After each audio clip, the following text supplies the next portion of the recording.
Pessoal, Marcelo aqui. Além de estarmos todos os dias no YouTube com vocês, você também nos encontra no X, antigo Twitter, e também no Telegram, nos grupos GeopoMRS e Geodiscussões. Obrigado!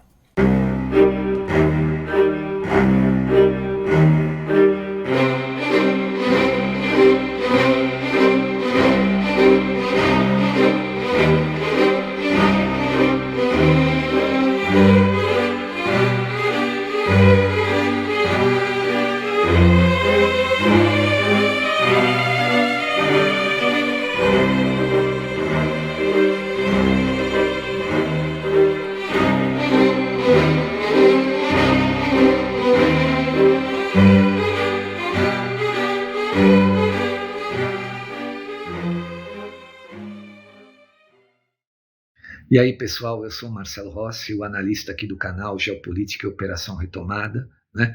O nosso canal, apesar de receber doações, não tem conteúdo exclusivo para doadores, né? Todo o nosso material é aberto para qualquer pessoa. Portanto, os doadores o fazem por espontaneidade, tá bom? Que isso fique bem claro, não existe conteúdo exclusivo e nem discriminação para não doadores. Todo o nosso conteúdo pode ser acessado por qualquer pessoa. Muito obrigado a todos. Assistam aí a nova análise, espero que você goste. Valeu! E aí, pessoal, Marcelo Rossi, Geopolítica e Operação Retomada, voltando ao nosso canal nesta terça-feira. Hoje é um dia 28 de abril de 2026 e hoje nós temos aqui para comentar, para fazer uma análise dessa que eu considero, acho que a melhor notícia das últimas semanas aí, talvez a melhor notícia do mês, né? Porque isso vai deixar todos os corações dos brasileiros repletos de esperança, né? Uma verdadeira esperança, não uma falsa esperança. Mas é assim, eu vou pedir duas coisas antes da gente comentar essa notícia aqui e falar sobre.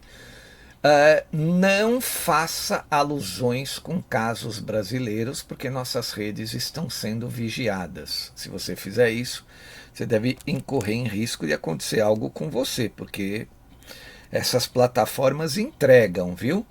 Então, pensa aí na sua cabeça, eu sei que você vai ficar feliz, mas não faça alusões com o nosso país. Não faça comparações, né? Tá bom? Não escreva as comparações, tá? Outra coisa que eu vou pedir, segundo pedido. O primeiro pedido é para você não fazer comparações. E o segundo pedido, por favor, ajude esse canal, que infelizmente eu tenho que falar constantemente para as pessoas, né? Que esse canal aqui depende da ajuda delas, né? Das doações. No nosso canal não tem patrocinadores, não tem apoiadores. A gente tentou uma vez ir atrás de patrocinadores, aí eu descobri que eles querem mandar na pauta, né? Aí não adianta. Então, como a nossa pauta é sempre soberanista, sempre falando contra os donos do mundo, né? E a agenda deles, não tem jeito de arrumar patrocinadores. Dependemos de vocês. Então vamos lá. Governo Donald Trump fez um strike na Venezuela e retirou 8 de uma vez só. 8 juízes do Supremo deles. Exatamente isso que você ouviu. O que é o strike? O strike é aquela jogada no boliche que tem os pinos lá no fundo do corredor onde você joga a bola. Quando você derruba todos de uma vez, você faz um strike. Pá! Essa é a nomenclatura, né? O nome que se dá no boliche quando se derruba todos de uma vez. Strike. E o Trump fez um strike na Venezuela, retirou 8 juízes de uma vez só, derrubou todos eles. Bom lembrar que todos esses juízes eram chavistas, né, trabalhavam sempre em pró do Maduro, perseguiam a oposição venezuelana, né, fizeram tudo para manter a ditadura do Maduro no poder. Né? Mas agora é o Donald Trump que está comandando as coisas na Venezuela. Todos nós sabemos disso, né? Desde aquele dia 3 de janeiro, quando ele retirou então com aquela operação da Força Delta, né? Ele extraiu o Maduro do Palácio de Miraflores, né? Então, ó, até o Johnny tá feliz aqui com essa notícia, né? Eu tenho duas notícias aqui, né? Eu postei nos nossos grupos do Telegram, tenho duas notícias sobre o assunto. Uma vem do Diário do Poder, todas com data de hoje, né? 28 de abril. Uma vem do Diário do Poder e a outra vem da Opinião Brasília, que é um portal de notícias, né? Eu acho bacana pegar a Opinião de Brasília, porque com certeza esses ventos chegarão a Brasília. Eu diria que já chegaram, né? E todo mundo que tem barbas está colocando as suas barbas de molho, né? Com essa faxina, se podemos usar essa expressão, promovida pelo Donald Trump nesse regime ditatorial da Venezuela. Inclusive caiu o Michael Moreno, né, que era o juiz deles, lá do Tribunal Supremo deles, que, segundo aqui o Diário do Poder, foi um símbolo de uma era de perseguições a opositores, né, e da blindagem do ditador venezuelano. Então, esse cara que era o símbolo, né, o Michael Moreno, né, que era o símbolo, né, o juiz politiqueiro que protegia o Maduro, foi o primeiro a cair dos 8, né? O povo venezuelano está muito feliz, comemorando nas ruas, não é?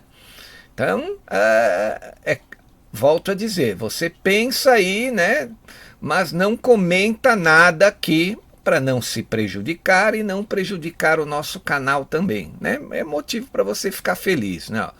No Diário do Poder, ele diz o seguinte: a faxina promovida no regime ditatorial da Venezuela pelo governo Donald Trump promoveu uma das mudanças mais significativas da transformação do outrora regime ditatorial em uma democracia, com a destituição de uma vez só de 8 ministros, o que eles chamam lá de Tribunal Supremo de Justiça, todos envolvidos em decisões cruéis, condenações e perseguições a opositores do chavismo, né? Foram substituídos os agora ministros, são todos ex-ministros, caíram todos de uma vez. O Trump jogou uma bola, derrubou todos os pinos de uma vez só. Fez um gigantesco strike. Nome deles: Michael Moreno, Elza Gomes, Edgar Gavidia, Carmen Alves, Henrique Mauri, Malaquias Gil, Juan Carlos Hidalgo Pandares e Luiz Damiani Bustilhos.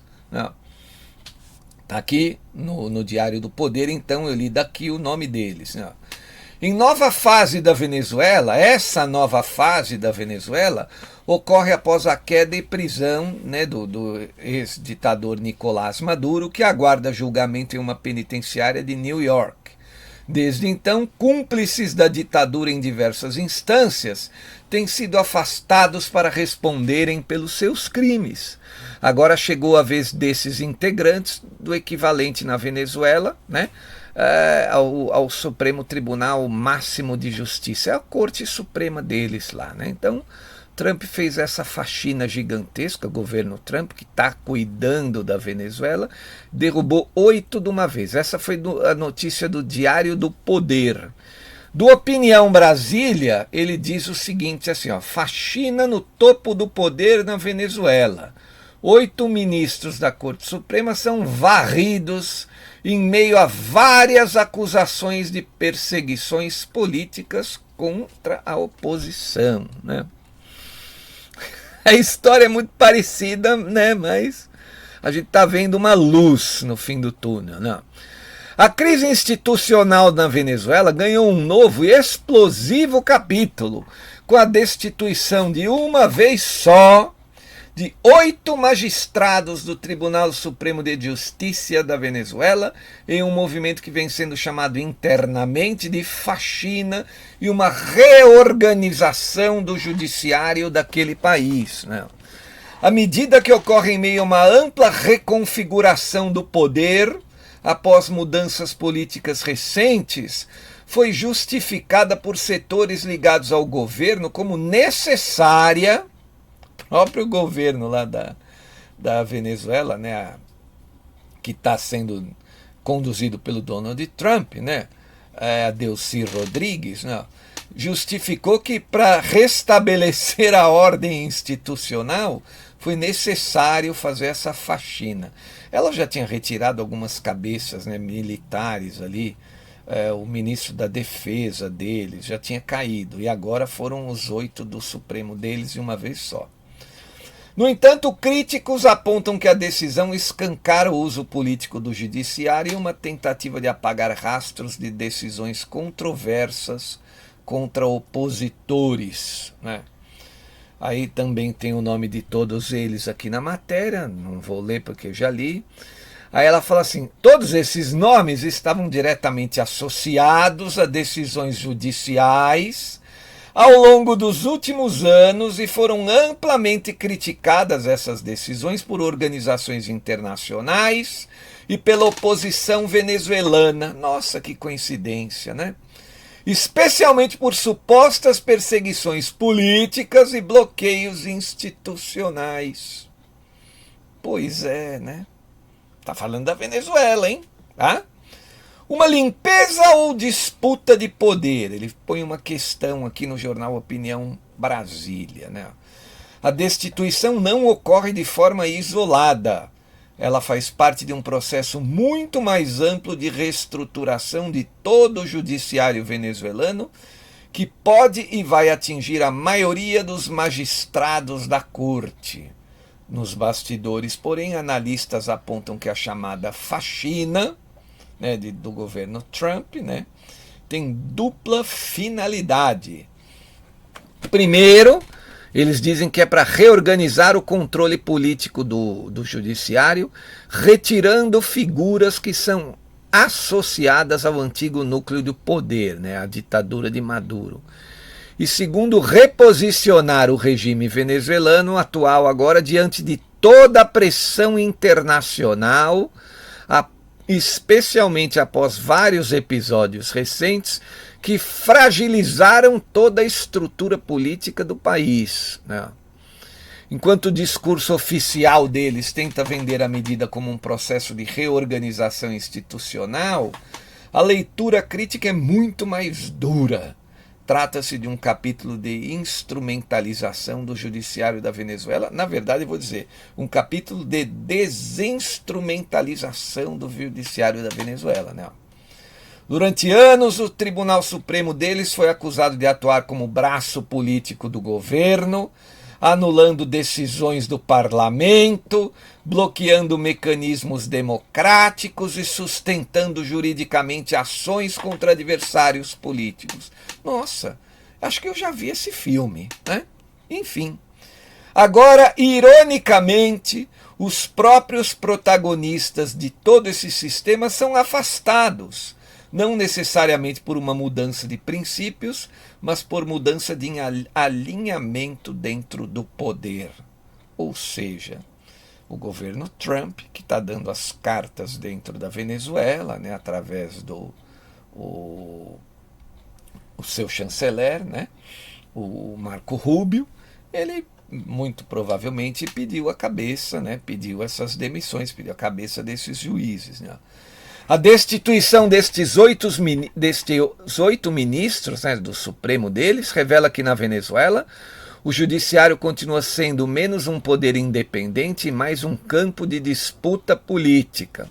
É o que tem acontecido com vários países nos últimos anos, né?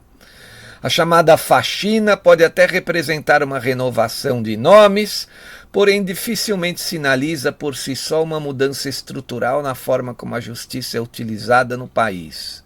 Aqui que ele está querendo dizer, né? Ele está querendo dizer que muito provavelmente o Trump vai colocar juízes que são mais alinhados com ele, mas na Venezuela a gente sabe que não tem muitos soberanistas, né? Ali o máximo que eles têm é uma coisa assim meio tucana, né? Uma coisa meio social-democrata. É uma oposição também que não é, né, digamos assim, uma direita pura, né? Muitos países da América Latina a direita tinha acabado, né, nos últimos, vamos falar daí das últimas 2 décadas. Ela renasceu no Brasil, né, por conta de alguns pontos especiais aí, o sucesso, né, do canal do Olavo de Carvalho, Também teve aquele episódio lá da eleição da Dilma Rousseff, né?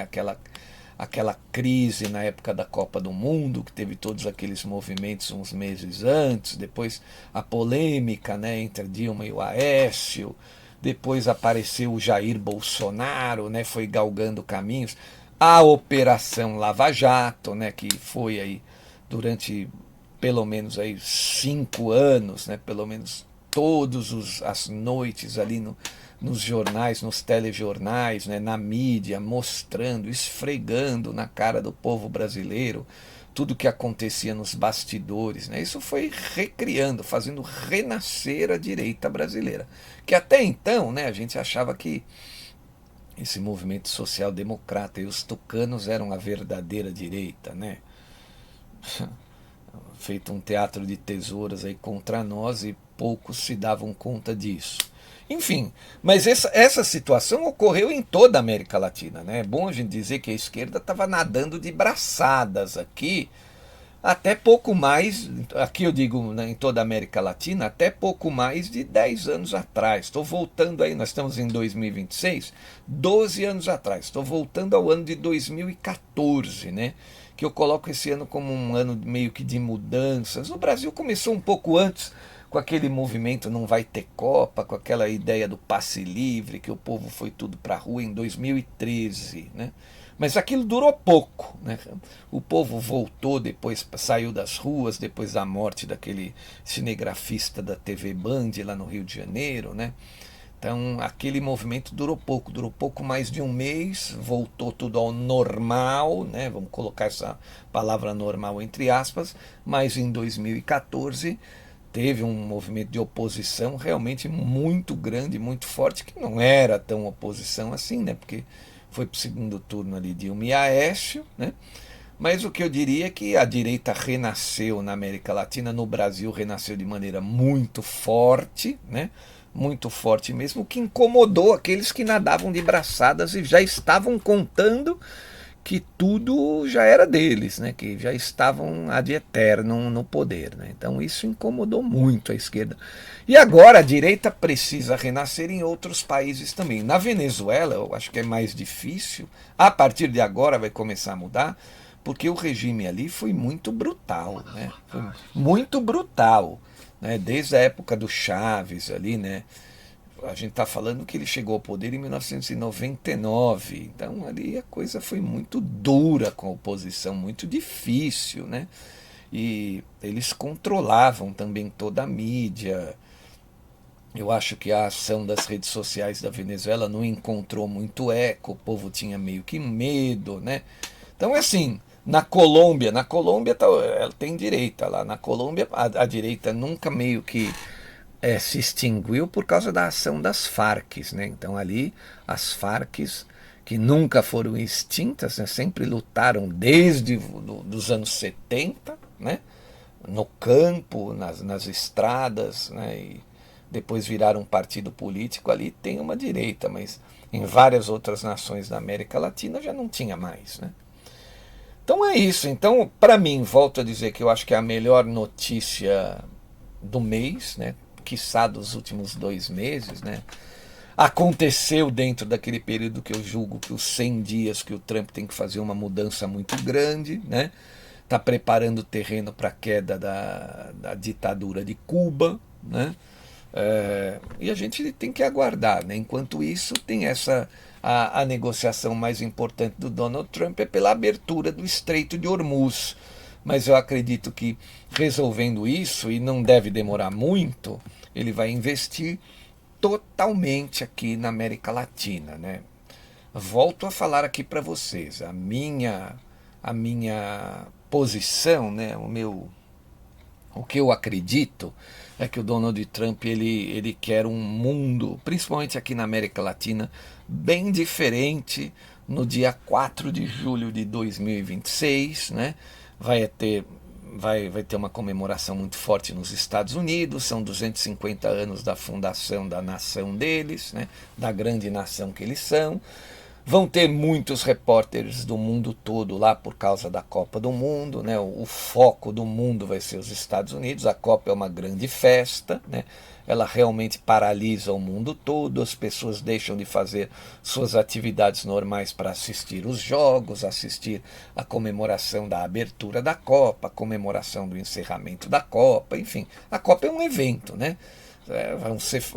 Como isso vai acontecer no país da Copa, obviamente vai ser comentado, vai ser falado. Então, por isso que eu acredito que fortemente o Trump precisa desse dia como uma grande festa, e para isso acontecer, ele vai fazer um discurso, muito provavelmente, que vai falar sobre todas as vitórias do seu ano e meio de governo, né? Dos primeiros 18 meses do seu governo ali. Então é isso. Então, olha, batam palmas, essa é uma excelente notícia e com certeza os ventos vão para outras nações da América Latina, incluindo nós aqui no Brasil. Mas você não precisa escrever isso aí para não prejudicar nem a você e nem ao nosso canal. Você não precisa pôr nomes, né? Não faça isso, né? Depois acontece alguma coisa aí com você e você, né, vai ficar triste, vai entrar em desespero, né? Então, quem avisa, amigo é. Nós estamos sendo vigiados, tá? Já cansei de falar isso aqui, vou falar de novo. Então é isso, gente. Por favor, colaborem com esse nosso canal. Não deixe esse trabalho de esclarecimento morrer na praia, né? Lembre-se que passou apenas metade dos 100 dias que eu estabeleci aqui que o Donald Trump vai agir para mudar muita coisa no mundo. Grande abraço a todos, muito obrigado. Eu volto amanhã. Valeu, pessoal. Tchau. Marcelo Rossi aqui, muito obrigado por assistir a nossa análise até o fim. Espero que você tenha gostado e se gostou, por favor, compartilhe. Obrigado, valeu, até mais.